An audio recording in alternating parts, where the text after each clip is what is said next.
All right. Well, welcome to Metaphors Podcast. I got Zac Juergensen. I'm making sure I say that right. Nailed it. Nailed it. I'm excited to dive in. I just found this guy. His podcast is DIY Wealth, which I had to look it up what DIY meant. Do it yourself, which is Do it so yourself. obvious. I kind of laughed at myself a little bit. I'm like, that's so obvious. But anyway, he's got a credible story, and we're going to dive in. And Zac, thanks for being here, man, from Phoenix. Yeah. Happy to be here. I'm really happy with what you're doing. We already talked about, some of your audience base. And so, younger men, that maybe some of you maybe don't have the most direction in life. Some of you maybe have direction, but maybe career wise, you're not sure what you're wanting to do. And, as time marches on for, individuals like you, Cartwright, and myself, we're able to look at things in hindsight and provide valuable pieces of content for, kids in their early 20s, and even people in their 30s, and even people in their 40s. But being able to have someone dial in and tune into people that are a little bit older, and provide some information about maybe what would have I done in the past, or here's a piece of information that would have been really important for me growing up as a kid. Yeah, that's good. So yeah, I mean, let's just start there, man. What was some of the early influence? What I think your story I've read where it starts kind of around 19 and kind of the awakening then. What kind of led up to that point? What was kind of your early that's probably the best way to say it, just influence, how it shaped your thinking, your poor thinking or good thinking, and what led you to that point at 19. So for the audience, if you really want to get a better grasp on kind of like my life and the challenges I've had to overcome and things like that, go ahead and head over to my first episode where I talk about that. But, to encapsulate things, didn't grow up in a very good household. Child abuse was present. There was a very toxic ideology of what religion is and how it should be utilized as a tool in one's life, and how to observe other people. And most of the time that was in a negative light if it didn't align with religious scripture. And, that growing up in that didn't give me a very good framework or baseline for what love is, because I'm born into religion that's showing me to hate my biological father. I'm born into religion. I'm born into a family where there's arguing all the time. I'm born into an environment where child abuse is happening, where the norm is screaming negative interactions with parents, constantly getting in trouble because it's misguided energy in myself. So again, I still am very much at 31 trying to gain a better baseline of what appropriate love looks like. Because you can also love something and love it to your fullest extent, but it can be a very toxic relationship as well. So merging the idea of, okay, I clearly know what love isn't at this point, but also not redlining too much on, okay, this is love. Like, and you're giving someone your absolute all, but if the love isn't being reciprocated there, maybe that's not the best form of love to exist in your world. So I've had a very hard time figuring that out in a very skewed format of what that looks like. Because of that, I didn't really have an idea of what maybe something successful and tangible like that looks like. So I correlated a lot of movies and social norms and economic norms to success with money. You look at a lot of TV shows and movies on Hollywood, and, people that are happy, people that are doing well in life, people that have it all, these are the people that have money. So I'm like, okay, well, that's the problem here in this family. We don't have lots of money. Yeah. And so that's why this love stuff isn't happening. And so I latched onto that. And that's what helped me pursue so aggressively where I've gotten to this self-made millionaire status at such a young age. But with that said, as I got closer and closer to getting there, I wasn't feeling these things. So I was like, something's wrong here. So I had to make another paradigm shift, which we can go down the road once we start talking about experiences that changed your life and some other things that you like to talk about on this podcast. Yeah, absolutely. So I mean, you don't have to answer, but I'm just curious, what was your religious background? What was it? Yeah, sure. And again, I'm a complete open book at this point in my life. Like, you want to talk about anything, let's talk about anything. And if it helps someone, I'm here for it. So it was Lutheranism. And I don't know if we had a skewed Lutheranism where I grew up, but it's a subsect of Christianity. Mm-hmm. And the church we went to, I mean, like every Sunday, it was just basically the pastor was like, you're a piece of shit.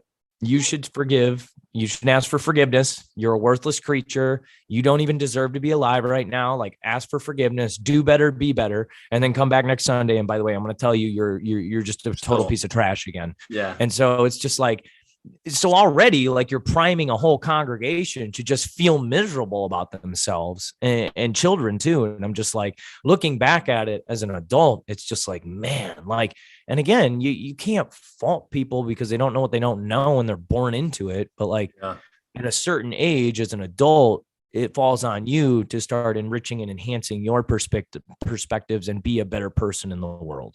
Yeah, that's good. It's funny you mentioned Lutheran. I mean, when that BTK killer, he was at a Lutheran church, like a president of his congregation. I just watched a documentary.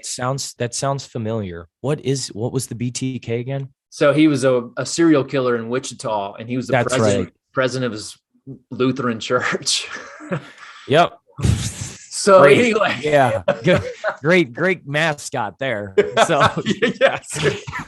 But I think that's a lot of my listeners, including myself. I mean, we've been in religious backgrounds where they've used it for abuse, whether it is physical or emotional, or it created unhealthy thought processes and mindsets where, it doesn't create growth. It doesn't create lifelong change. It doesn't impact people and make you want to serve. It makes you want to hide and actually push people away, dig in, segregate, things like that. And something I want to clarify too, like I just got done knocking religion pretty hard.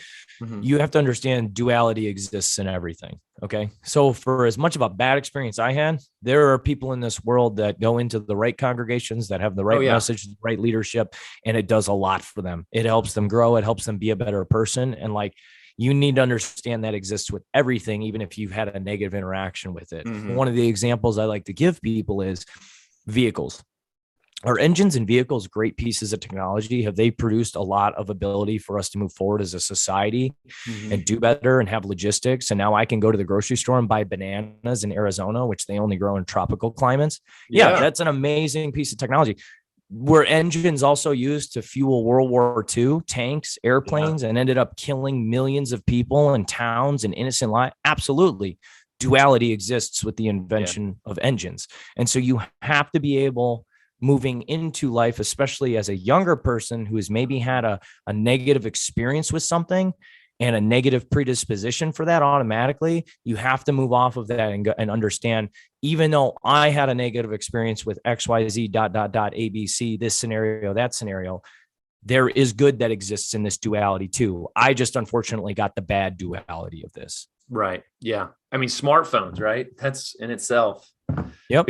So many great benefits, but also we're seeing many other just, any type of technology, any type of religion, any type of value, belief, whatever it may be, for as much good that exists, there's also bad that exists with it.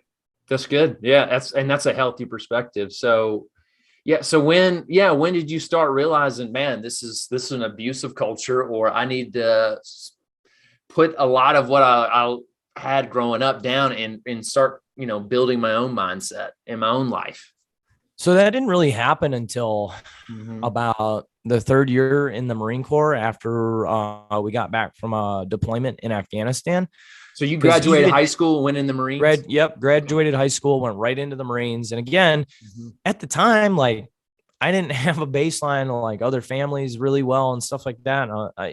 I was aware enough where I needed to get out of my town because my GPA was not good.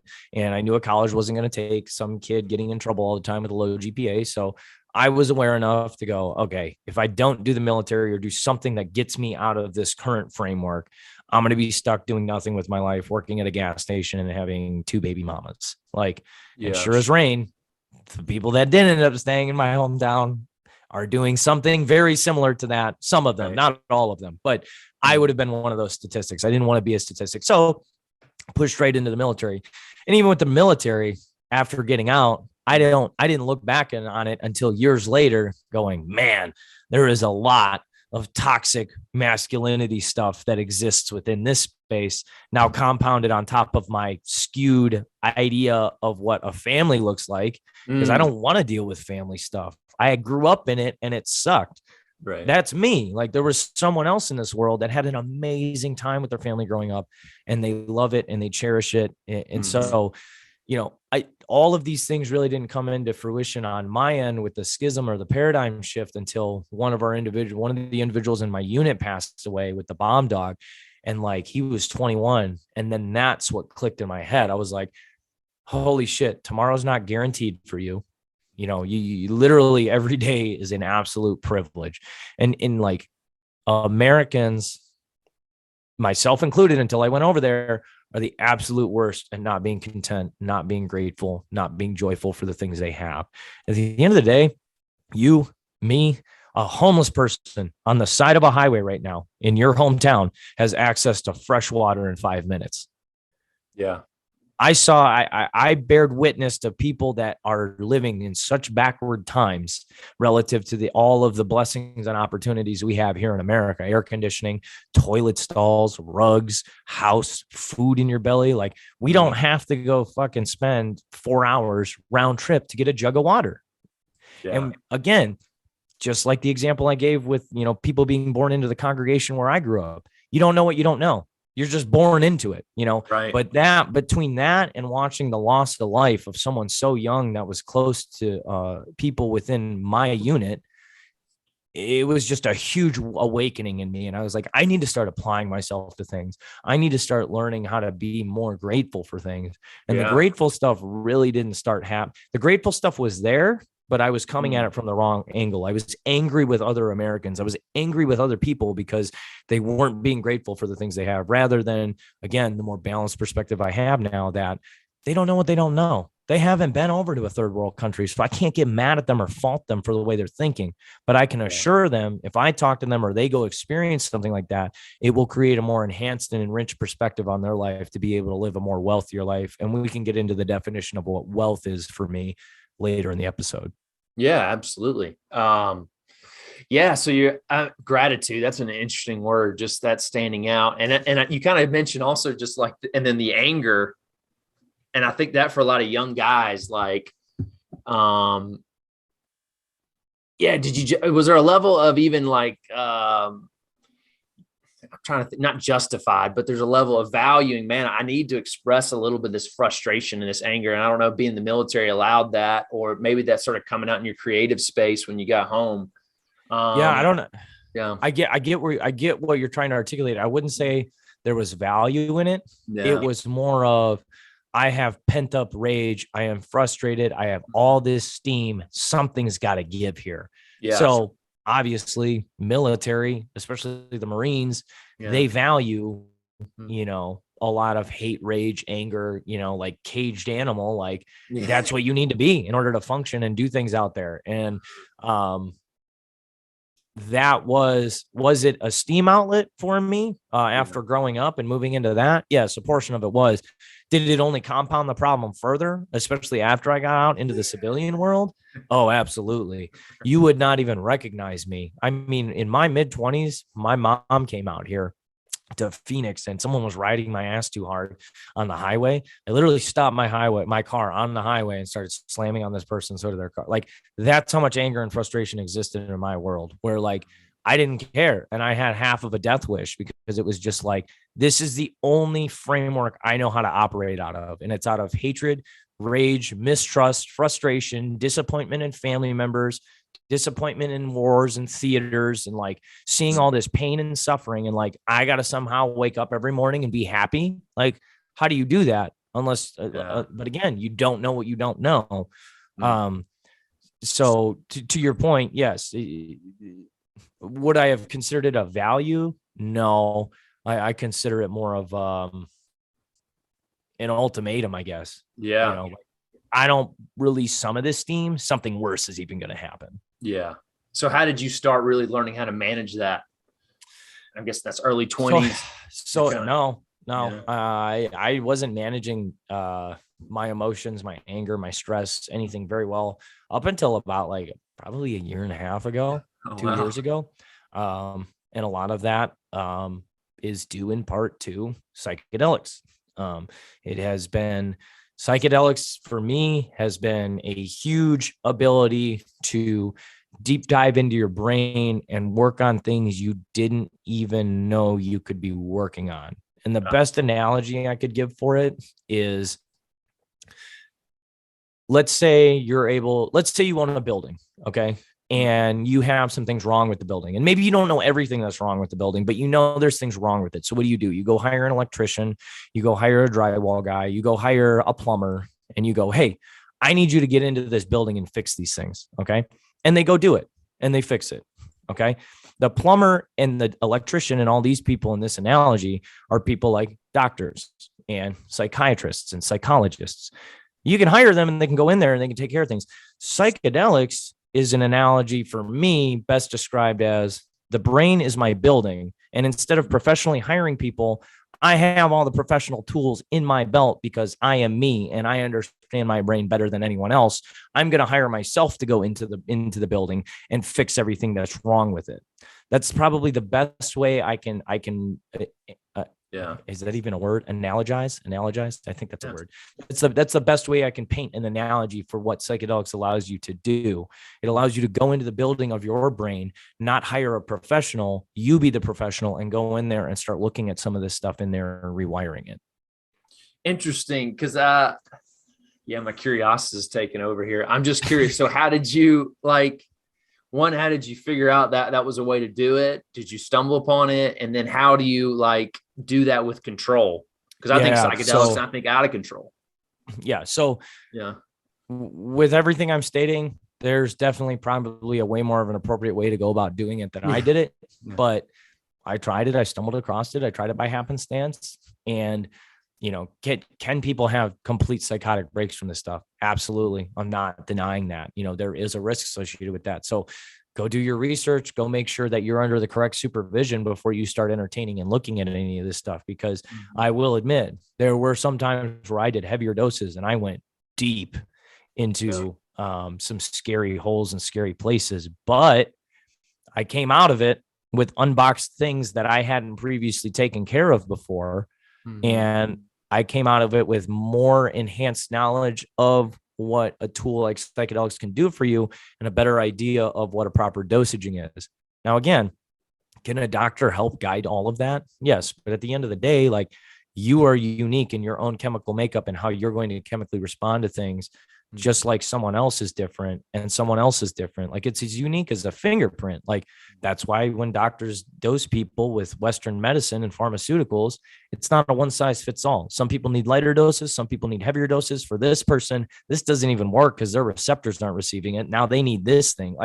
It is such a complex web. You can have bumper rails up and these professionals can help you. But at the end of the day, if you're not taking note of how you're feeling, and being honest with yourself and understanding I'm the real professional here, not you, because it's my body and it's my ability to enhance or deteriorate myself based on some of the things I'm prescribing myself. So what was one of the bigger revelations you found out about yourself and really fixed? One of them was done in a bit of a group setting, and I had taken a heavier dose, and for whatever reason, tears just started streaming down my eyes, and I was just overcome with complete pain and agony and suffering, and I absolutely hated it. And I was sitting on a little bit of a swing or whatever, and I was just looking down at it, and I'm just talking about all the pain I have in me and why it exists in me in such gargantuan detail relative to what I feel other people feel. And just started really punching the wooden swing really hard. And I just screamed to my friends, I feel like a caged animal all the time. And sometimes I'm allowed to go out and play. And other times I got to go back to being miserable in this cage, just like a dog would. And it's something I never really realized or had a realization of until that moment. And once I had that moment, then I started going, Who is the person that's trying to allow me to get back into the cage or open the cage? I still don't 100% have the question to that answer, but I know whoever, whatever that thing is or was, it understood, I communicated to it, and it opened the cage. And so again, some of this stuff sounds super hippy dippy. Like I get it. But we are not the pinnacle of existence in this world. We just aren't. We're a very small speck on a huge timeline across many, many, many different universes. And we're just in this one right now. Like, I think people lose sight of, like, we're part of this system. We're part of the ecosystems that exist. We work in tandem with the animals, the trees, the grass, the water, the land, and, do we abuse that? I think we have been abusing that a lot. But communicating with that larger consciousness or essence or God or spirituality or however you want to brand or word that, I very much think something like that does exist. And tapping into things like psychedelics allows you to not only connect with that, but communicate with that, if that makes sense, without sounding too completely insane.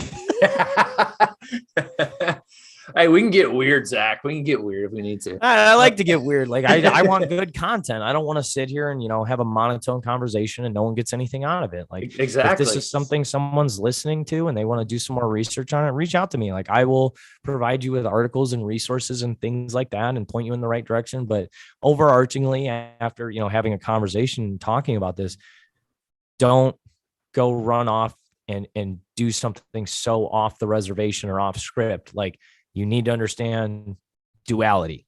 Yeah. So for just as good as psychedelics were for me, there's someone in this world that had a complete psychotic break with it, and they will never be the same. Yeah. Yeah. So, yeah, I mean, I do kind of give a little quick plug. Yeah. So Zac Juergensen.com. If you want to reach actually Zac on there, you can even send a voice message to him. So, So on that note, yeah, I mean, so you had this connection of spirituality to religion growing up, and it was bad. Correct. So how's your spirit view of spirituality changed? Yeah. So growing up, religion for me, hard no. And I would literally look at it and I'm like, religion's stupid. Like, look at all these crusades that were fought, wars fought, people dying over like land that's supposed to be holy and this, that, and the other. And I'm just like, there's no good that comes from it. And it's because I had that negative experience. And as a young kid without a balanced perspective, I'm just thinking all religion's bad. Do I think Christianity, I think other religions exist for a reason. Do I think most religions in some format somewhere with some type of wrong leadership has gotten contorted, twisted, and gnarled up in a way that segregates us as people instead of brings us together through love, connection, kindness, understanding, and wanting to be one's neighbor? Yes, absolutely. With that said, I still feel religion needs to exist with good leadership, vulnerability, and transparency in place. And those are the places where people can really gain and get a lot out of religion. With that said, am I a religious person? No. Am I a spiritual person? Absolutely. Yeah. Would I lean more towards Eastern philosophy? Yes, but I still don't even sit 100% in Eastern philosophy either, because it's religion.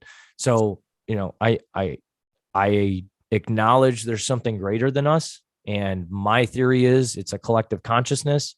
How it's manifested into this physical world, I don't have the answer to that. And, that's the $1 trillion question. Why does all of this exist? Right. But that's probably somewhere where I sit. I probably lean more towards Eastern religion, but I don't identify with religion. I am a spiritual person. Yeah.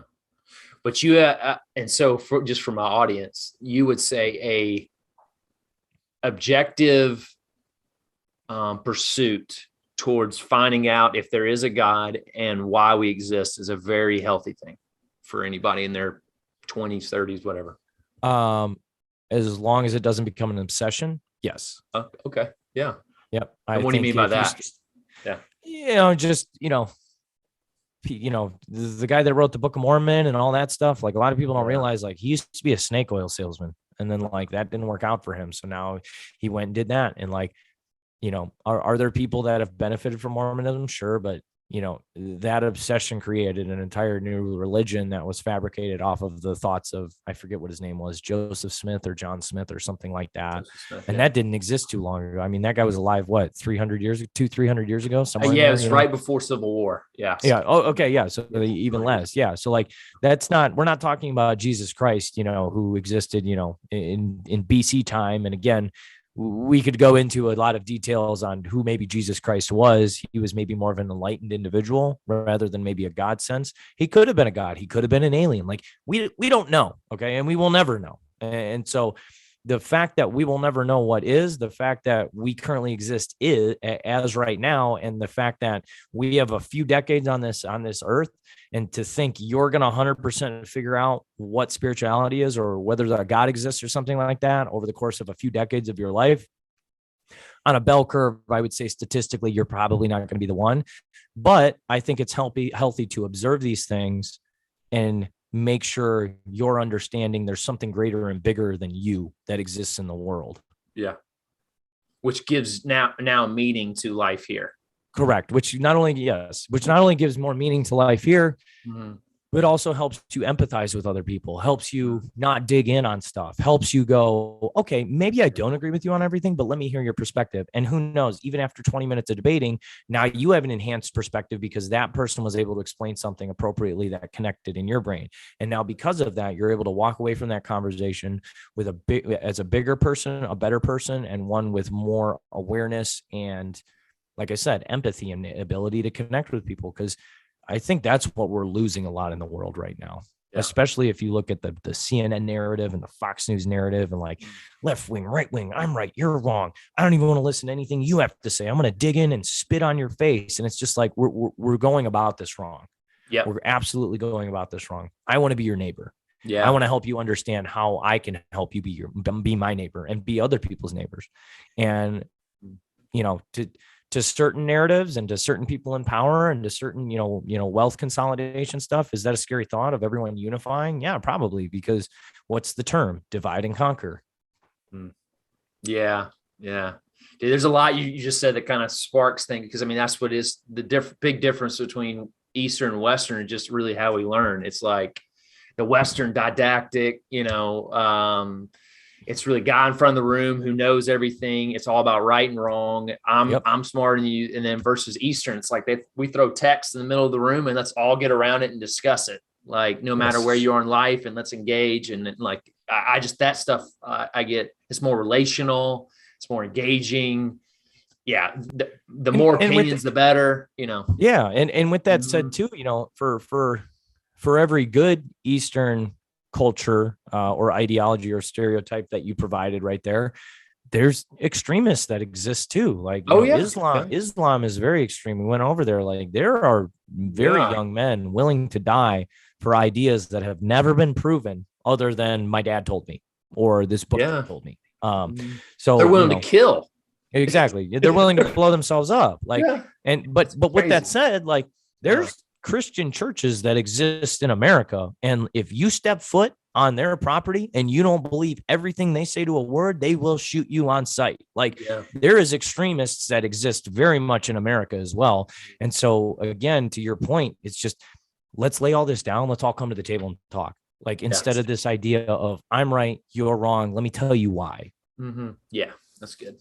All right. Well, man, we can sit there exhausted. I really love it. This talk, like this topic, but I was really curious about how wealth really started getting into your mindset, and really how did that change and how that get, where you are now? So the biggest, if we've already covered a lot of very good topics. So if people need to come back and redigest this episode, you absolutely should. But one of the biggest things that I want you to take away, and the thing I'm blasting on my hill and trying to share message wise, is if you look up the definition of wealth, okay, the definition of wealth says an abundance of resources. For whatever reason, from generation to generation to generation to generation, we have gotten further and further off of maybe what that true definition is. What do we associate wealth with today? Money, objects, things, metal, coins, boats, cars, houses, and is that, are those items of wealth? Yes. But what is the definition? Is the definition an abundance of objects? No, it's an abundance of resources. Is love a resource? Is contentment a resource? Is joy a resource? These are all very real resources that exist in our world, even though we can't actually feel them or see them. So wealth is an abundance of resources, both seen and unseen. I focused very heavily on the idea of the traditional sense of wealth that we've been growing up and living in, which is money, objects, things, houses, cars. As I got closer and closer to that $1 million mark, which I said, then I'll be happy, then I'll be content, because then I'll be like all those other people I saw growing up, you know, the rich ones on the Hollywood shows and everything like that. As I got closer and closer, why am I not feeling happy? Why am I not content? Why am I not joyful? Like, I'm getting closer and closer to this amazing goal that I'm hitting at such a young age that some people aren't even going to see until they're 40, 50, maybe even 60, maybe never even in their entire life. Yeah. Why am I not happy? And that's when I realized something's wrong again, and I need to start figuring it out. So leading up to me leaving my job, I got invested heavily in reading, Eastern medicine and Eastern religion, and stumbled into psychedelics by chance, whether that was by design of the world's destiny for me, or it was just, a complete random coincidence. I don't know, but these things aligned leading up to this $1 million. And I said, you know what? $1 million is going to turn into 2 turns going to 4 is going to turn into 8 to 10, a 10 to 100, 100 to 200, 500 to say, like, it never stops. And so you need to learn what enough is financially for yourself. And taking some time and sitting in your thoughts and identifying that is hard. And it's a scary thought, because you're born into a world that tells you what? Work, do, achieve, consume, promotion, work, do, achieve, consume, promotion, consume, achieve, consume. Like, it just doesn't stop. Like, and there are people that have grown up their entire lives not even thinking for a moment about the creative things they want to go pour and do and give back into society. So wealth, there's financial wealth, there's social wealth, friendships, relationships, things that you cannot purchase. There's physical wealth, going to the gym, eating right, staying healthy. You can't buy that shit. And then there's time wealth, and time wealth is the absolute most important wealth. It's not money wealth.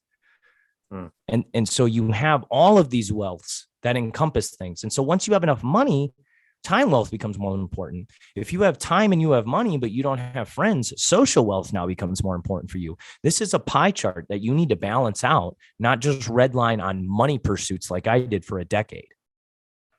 Yeah. Huh. And so when did that start? Oh man, I feel you. It sounds like in the last 2 years, you've had a lot of these revelations and this meaning. Correct. And it's what led you where you are right now. Yep. But so did you feel like coming out of the military that you didn't know how to make money, or do you feel like that was a part of you, or did you just get a job and just start grinding? Yeah, that's something I got really good at doing, because again, you got to understand, I didn't have a lot of friends. I moved to a new state right out of the Marines. I'm not close to my family. So I never felt an obligation to go fly back home and see them or spend the holidays with them and stuff like that. So I went to college, and while I was going to college, I started a real estate business, scaled that up, but again, I wasn't anointed with tons of money. Okay. It comes down to the financial behavior change that helps get you to where I'm at. And so, my first year in real estate, I made 18 grand, and I was working 40, 50-hour weeks. But again, I didn't know what I didn't know. I've never sold anything before. Now I'm learning, okay, I got my first deal done. How did I get that done? I got that person's email, and I got that person's phone number. Okay, so moving forward, when I'm in front of people, I need to try and get cell phone numbers and emails. Okay, I lost that person to a piece of business. Why did I lose that? They said I didn't follow up with them enough. Okay, now I need to set up a follow-up schedule. Like, I didn't know anything about building a business or selling real estate, but then 18,000 turned into 40. And 40 turned into 72, and 72 turned into 90, and 90 turned into 120. And then I made a shift into medical device sales because I was feeling unfulfilled in the real estate sales space. But again, there was no playbook that I went by. Like, I was sitting there fumbling and tripping and crawling. And then I got back up to walking, and then I got tripped again. And then I was back to crawling. And so, for younger people and older people, listening to this episode, like, if you're struggling somewhere professionally, like, you can reach out to me, and I can maybe help identify a few things for you, because I built a real estate business. Okay. I was in the military, super disciplined, regimented things, which are very key to the consistency of success in your life. And then I moved over to field sales for a medical device company. which treated me very well. But again, my heart and my mind started misaligning with this idea of you're just going to continue doing this for the rest of your life, climbing the corporate ladder and stuff like that. And I finally bowed out of that. And now I'm building this podcast. And through it, whether you're 20 or whether you're 40 listening to this, there are stacked skills that you are gaining throughout your life that are helping you get to wherever you're trying to get to right now. I would not have been able to successfully build this podcast if I wouldn't have done real estate for 5 years, or if I would have done medical devices. If I would have immediately just tried to do this, it probably would have been a big failure. Mm-hmm. Yeah. So you mentioned financial behavior changes. What's been your biggest financial behavior change?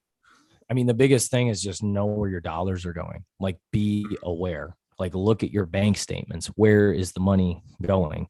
I provide financial coaching, and I also give all of my positions on an Excel spreadsheet that I update monthly on Patreon.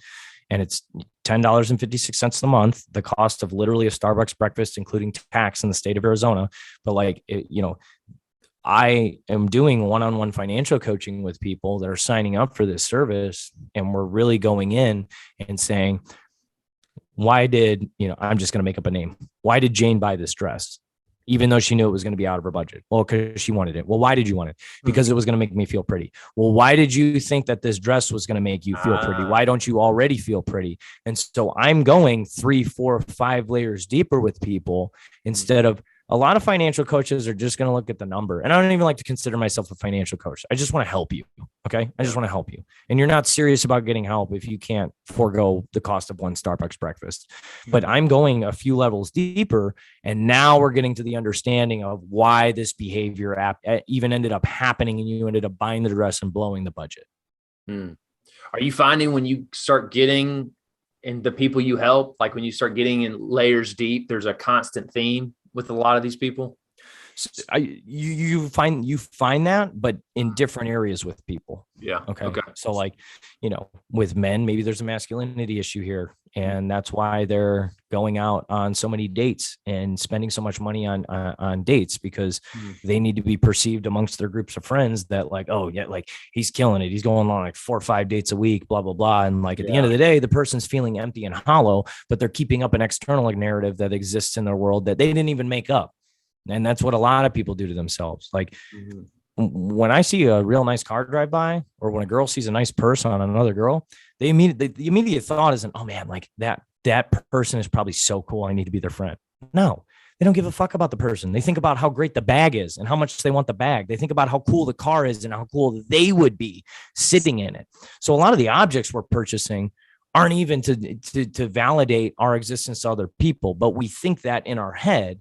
And then that thought process continues. And now you pair that idea, which is pretty common in everyone, with certain behavior change, with certain behaviors that have been created in one's life, or insecurities that have been created in one's life. And that therefore then controls the reins of the financial spending behaviors. Yeah.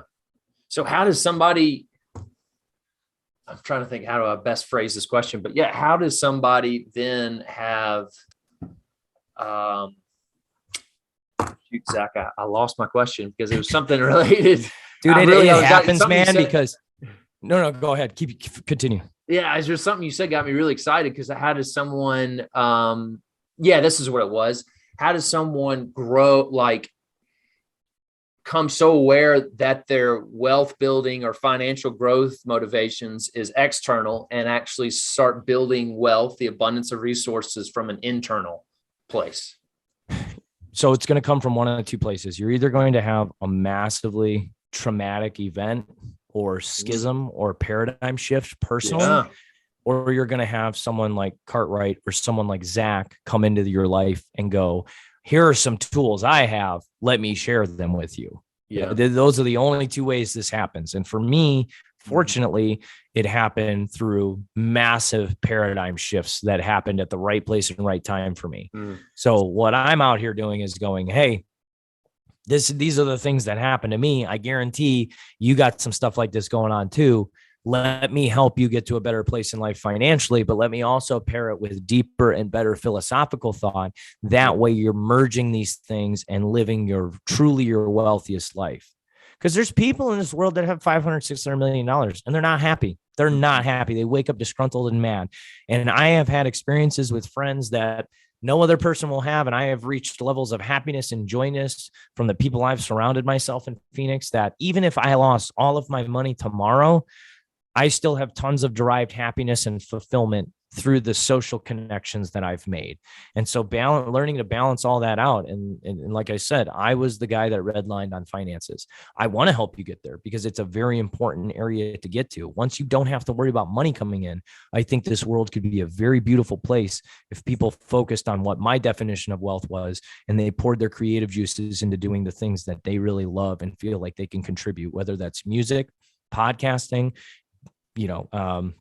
building a new piece of technology, giving back to their community, building a house for the homeless, like whatever it may be, whatever your thing is, if you're doing it not for money anymore, but because you genuinely enjoy it and you have money coming in, that's where I want everyone to ultimately get to. And to get to that level requires a reasonable amount of financial freedom, not this idea that I need to hamster wheel my whole damn life doing one thing and not being happy doing it. Yeah, that's good. That's really good. So I'll ask the $1 million question. Nice. No pun intended. Yeah. How did you get to be, as you said, unplugged or at 31 retired? Yeah. So, yeah. Okay. So there's one thing I heavily believe in, and opportunity is you're able to harness opportunity when preparation meets luck. Okay. Yeah. If Bill Gates would have been born in the 1800s, would Bill Gates be Bill Gates?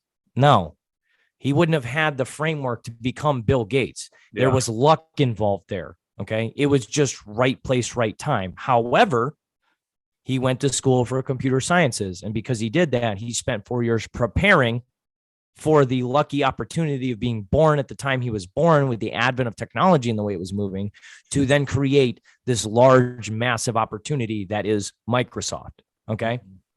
So whether we're talking about me, you, someone listening on this podcast, a portion of this is luck. Okay. A portion of this is always going to be luck. Okay. But you seem to gain more luck the more you prepare for things. And when you have a bunch of preparation, now you all of a sudden have this magic luck dynamic working in your back pocket too. Now all of a sudden more opportunities start unfolding in front of you. So for me, it was a lot of fumbling forward, but it was the preparation and understanding and knowledge that if I do this at a young age, if I get started with any dollar amount, I know I'm going to be securing a better future for myself.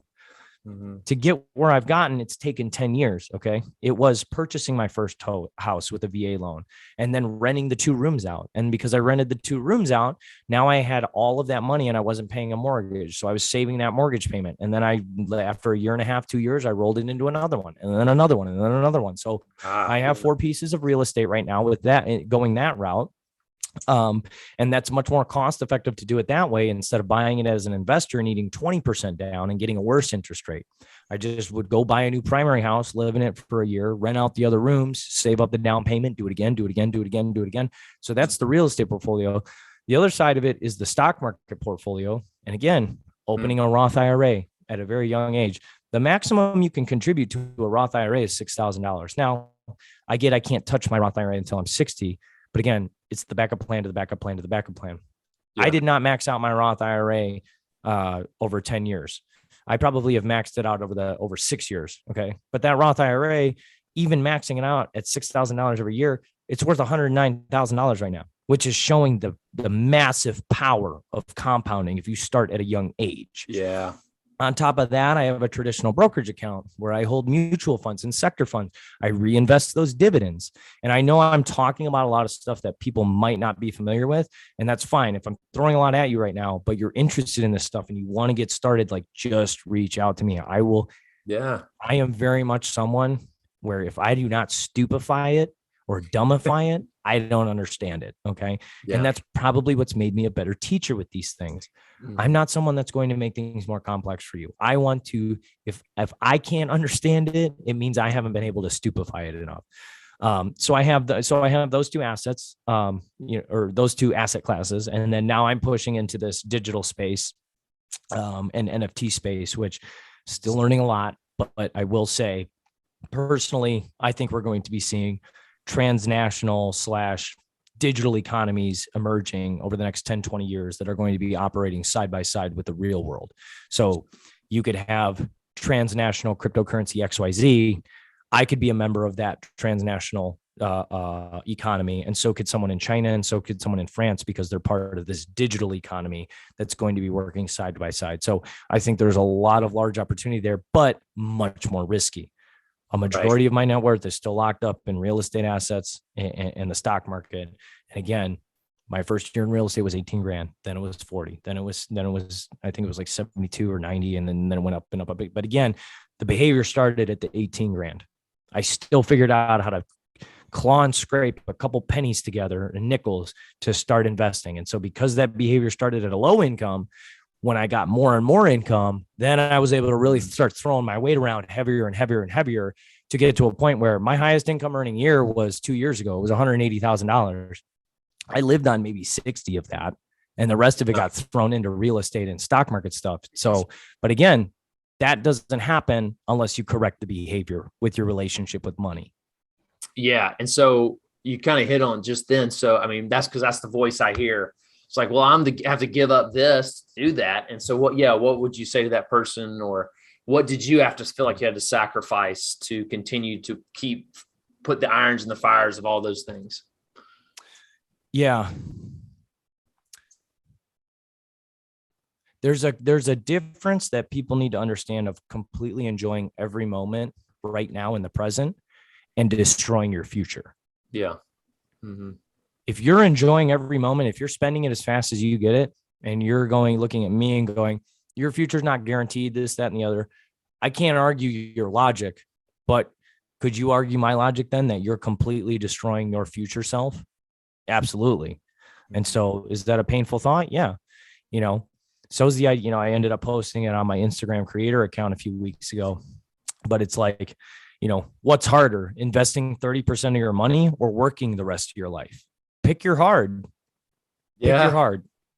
And that stings a little bit. And sometimes I do this mic drop shit with people and they don't like to hear the stuff that comes out of my mouth. But it's like, personally, I would rather invest 30% of my money aggressively while I'm young for 10 years than even try to imagine or think of the idea of ringing up groceries at Walmart, getting paid nothing with no benefits at the age of 80. Is that a painful enough picture for you? I hope it is. And if it's not, I got more work to do.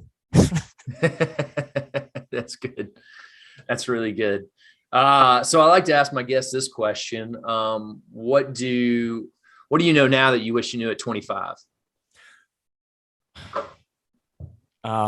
Okay. So this is a big one. Yeah.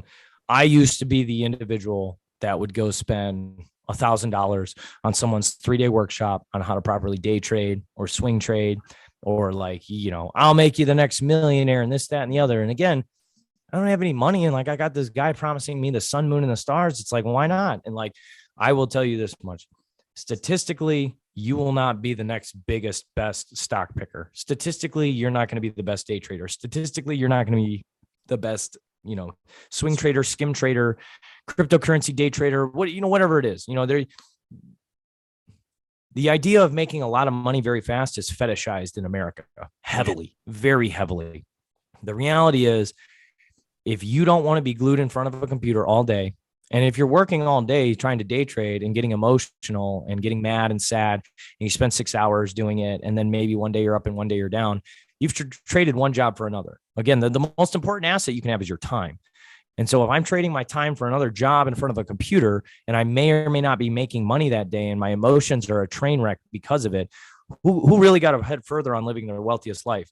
That person or Zac, who said, I'm just going to invest in a low-cost index fund, or I'm going to invest in a broad-based sector fund. I'm not going to look at it every day. I know some of those companies are going to die off, but some of them are going to do well.